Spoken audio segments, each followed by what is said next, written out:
ছোটবেলার অভ্যাস এখনো ছাড়তে পারিনি। মাছ ধরা আমার একটা অভ্যাস ছিল। তবে অনেকদিন পরে আমি মাছ ধরতে এসেছি। আর টোপ হিসাবে ব্যবহার করব জেরিকে। তাহলে অনেক বড় বড় মাছ ধরতে পারবো। যাও জেরি, আমার জন্য বিশাল বড় মাছ নিয়ে আসবা। এসব কি সহ্য করা যায়? পানির ভিতরে, এই শীতের ভিতরে, ঠান্ডা পানির ভিতরে কতক্ষণ থাকবো আমি? দাঁড়াও, তোমার জন্য আমি ফাঁদ পাতবো। তুমি আমাকে বোকা বানিয়েছো। আরে, একটা মাছ আমাকে খেতে আসছে। দাঁড়াও, তোমার এত বড় সাহস আমাকে খাবে? জোরে একটা লাঠি দিয়ে তোমাকে মঙ্গল গ্রহে পাঠিয়ে দিব। যাও, মঙ্গল গ্রহ থেকে ঘুরে আসো। তবে এভাবে তো বেশিক্ষণ আমি পানির নিচে থাকতে পারবো না। আমাকে এখান থেকে বের হওয়ার কোনো একটা রাস্তা বের করতে হবে। ওই তো একটা নৌকা দেখা যাচ্ছে মনে হয়। হ্যাঁ, এই নৌকার ফ্যানের সঙ্গে আমি দড়িটা বেঁধে দিব। তারপরে টমকে আমি ইচ্ছা মতো ধোলাই খাওয়াবো। এবারে দড়িটা আমার শরীর থেকে খুলতে হবে। আ ইয়া, পেরেছি।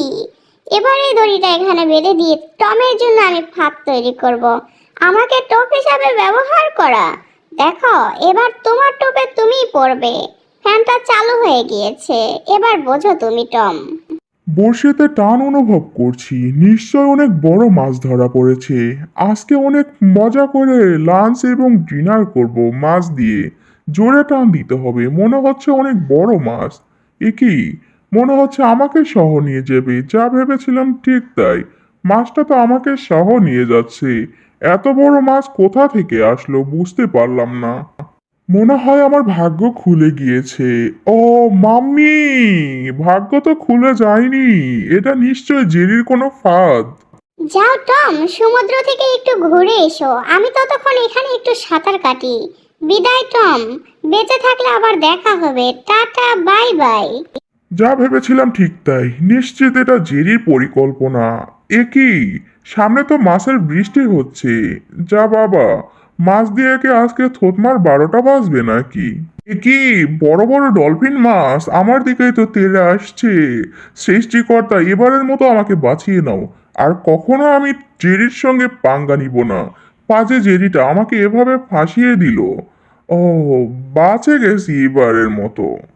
তবে এভাবে কতক্ষণ বাঁচবো বুঝতে পারছি না। যে কোনো সময় বিপদ চলে আসতে পারে, সতর্ক থাকতে হবে। মনে হচ্ছে পায়ের নিচ থেকে শেষ সম্বলটাও চলে গিয়েছে। এবার আর আমার শেষ রক্ষা হবে না। পানির উপরে কতক্ষণ সার্ভাইভ করতে পারবো বুঝতে পারছি না। জোরে টান দিব, হাত ফসকে যাচ্ছে। দাঁড়াও, দাঁতে লাগিয়ে নিব। আ এবার একটু আনন্দ হচ্ছে আমার। দাঁড়াও, নিজের কিছু স্কেল দেখায়। কি আনন্দ! ভীষণ মজা লাগছে। হা হা, সমুদ্রে স্কেটিং করার মজাটাই আলাদা। আমি এবার সমুদ্রে স্কেটিং করছি। মাম্মি, কি হলো এটা? মুখটা পাইপের ভেতরে ঢুকে গিয়েছে। নিঃশ্বাস নিতে পারছি না। এভাবে কতক্ষণ বেঁচে থাকবো আমি? টাটা পৃথিবী, বাই বাই। মনে হচ্ছে আমি সাবমেরিনে ফেসে গিয়েছি। এবার সাবমেরিন মনে হচ্ছে পানির নিচে ডুবে যাবে। সাবমেরিনটা পানির নিচে ডুবে গেলে আমি তো একেবারে শেষ। ও, যা ভেবেছিলাম ঠিক তাই। এবার আমি কি মাছেদের সঙ্গে সাঁতার কাটবো? তবে ভালোই হয়েছে। চারিদিকে কত লাল নীল মাছ, দেখতে ভীষণ ভালো লাগছে। আমিও একটু মাছের মতো সাঁতার কাটি। এটা আবার কি মাছ বুঝতে পারছি না, ভাবতে হবে। মাথায় একটা বুদ্ধি এসেছে। আমি যেহেতু মাছের রাজ্যে চলে এসেছি, তাহলে আমি মাছ ধরবো না কেন?